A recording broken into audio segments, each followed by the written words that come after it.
That's right, it's time to once again look at Monster Girl titties. That man and his manga. Monster Musume revolves around a world in which monster girls are actually real. And what does the government do with this fact? Impose restrictions. That's right, the Interspecies Cultural Exchange Act is set up to ensure those pesky monster girls don't harm humans. And even more important, don't have sex with them. The drama around the series itself focuses on a young man named Kimihito who becomes an involuntary volunteer for the Cultural Exchange Act when a young, scared Lamia is dropped off at the door. Unable to turn her away, he agrees to shelter her, and now his job is to ensure that she integrates into everyday, normal life. As long as that everyday life doesn't involve hanky-panky. Which doesn't last very long at all. Okay, so Kimihito doesn't intentionally try to have sex with the girls.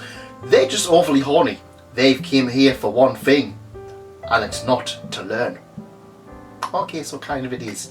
But they're all exceptionally horny as well. Eventually, Kimihito ends up either befriending, adopting, or even rescuing many other monster girls, ultimately ending up with a family of his very own. Don't you worry about Kimihito's real family. They don't appear.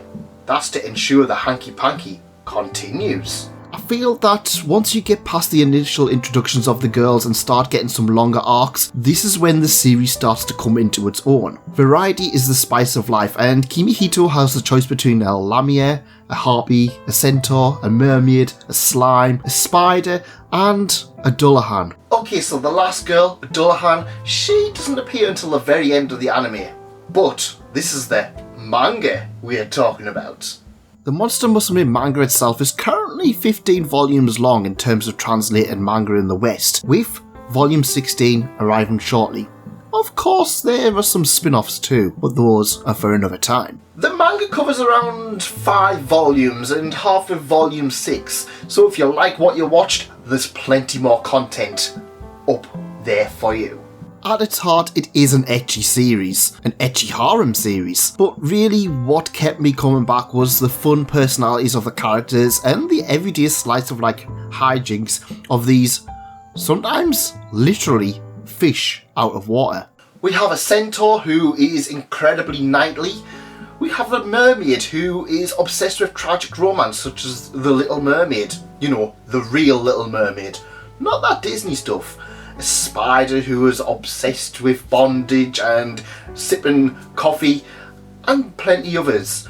They are really what makes the series shine, in my opinion. Having the monster girls set in the human world rather than an isekai allows things to be a little bit more playful, in my opinion. A lot of pretty mundane things are shaken up just by having the concept of a monster girl in that situation. And it works. For example, how does shopping work if you have a small army of girls in your household, all with exact different dietary requirements?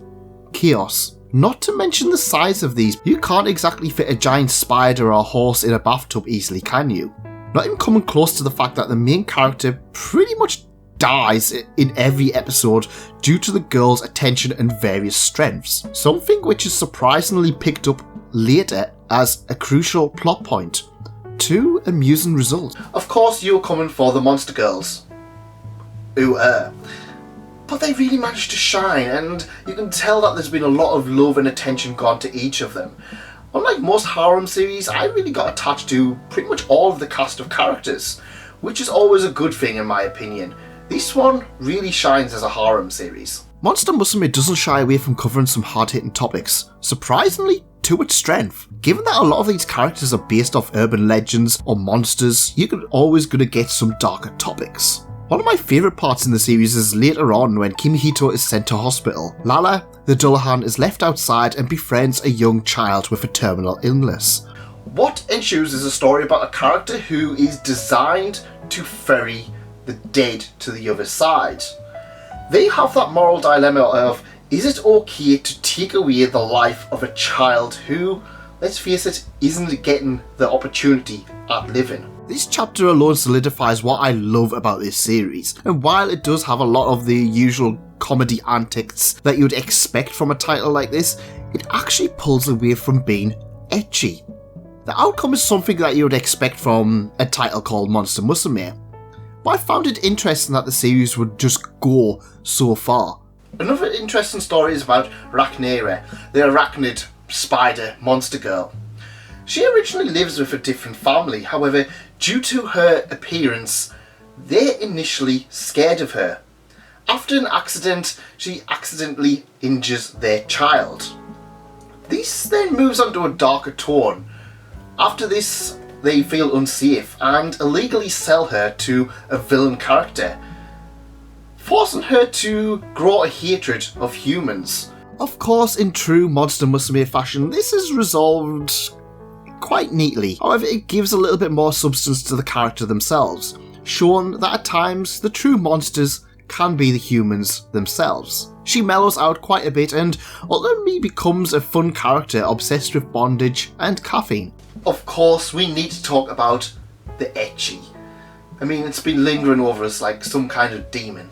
The Ecchi in Monster Musume is... yeah. A lot of the girls hit a rather particular fetish. It's kind of weird how I've mentioned that this series also deals with racism and abandonment, but it also asks the question, would you have sex with a spider? Give us a few minutes and I'll get back to you on that question. The artwork is pretty great for an Ecchi title, to be honest. Enough to keep you warm on one of those cold, lonely nights, but not enough that the characters feel too out of place. It's simple enough as a slice of life, but it isn't going to win any prettiest manga awards. Maybe the etchiest Ecchi awards. Not everything lives forever, however. I've noticed with the most recent volumes, the series seems to have taken a little bit of a step back from detailed, grim Monster Girl stories to focusing a little bit too much on the Ecchi. It felt that it was 2 steps forward, 2 steps back. This is especially noticeable in volume 14, which takes the focus away from the main cast just for Kimihito to go farming, expanding on a previous chapter. Cows have got to be milked and everything is just incredibly horny. Losing the main cast at this point really makes the series suffer, but I feel it does start to find its feet again in volume 15. For Monster Musume, it's a shame because as great as the Ecchi is on the series, I came and I enjoyed the slice of life stories. To have them cast aside in favour of just pure, kind of pointless Ecchi feels like the series is suffering.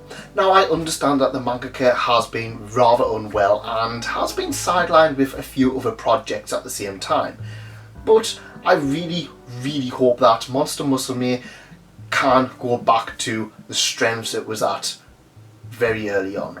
I kind of wonder how long the series has left to go. A lot of other slice of life titles start to wrap up themselves around volume 14, 15 or 16, so I'm starting to wonder how long left this series has to go. Personally, I'm not ready for it to end quite yet.